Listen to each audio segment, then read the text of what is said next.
And just the other day, a speaker at his rally called Puerto Rico a floating island of garbage. The only garbage I see floating out there is his supporters.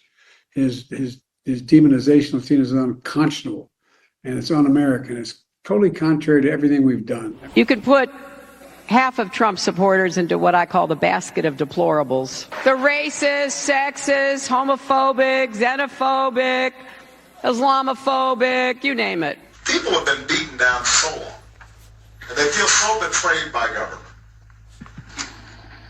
So it's not surprising then that they get bitter. They cling to guns or religion or antipathy towards people who aren't like them, and a way to explain their frustrations. If you voted for Trump, you voted for the person who the Klan supported. You voted for the person who Nazis support. You voted for the person who the alt-right supports. I don't hate the guy. I hate the people who vote for him. I think they're stupid. I do. I'll be honest with you. I have no respect for you. Class resentment is a lot and anti-intellectualism and elitism is what is driving many of these anti-establishment, which are Trump voters or anti-establishment voters. As we all talk to a lot of people who vote for Trump, and I say to them, and I still can't sort of figure out, do they not believe it or do they not care? Do they not understand that our freedom is on the line?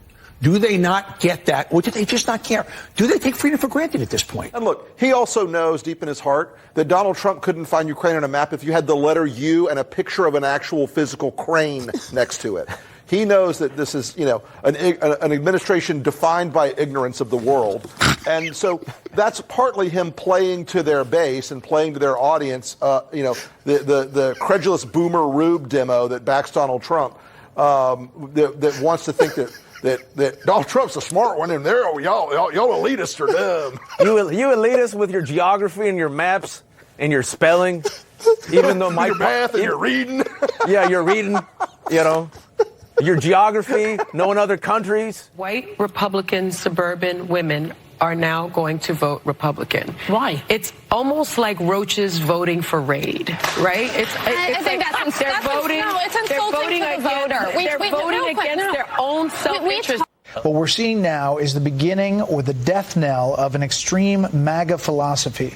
It's not just Trump. It's the entire philosophy that underpins I'm going to say something, it's like semi-fascism. I'm Steve Doocy. I'm Brian Kilmeade. And I'm Ainsley Earhart. And click here to subscribe to the Fox News YouTube page to catch our hottest interviews and most compelling analysis.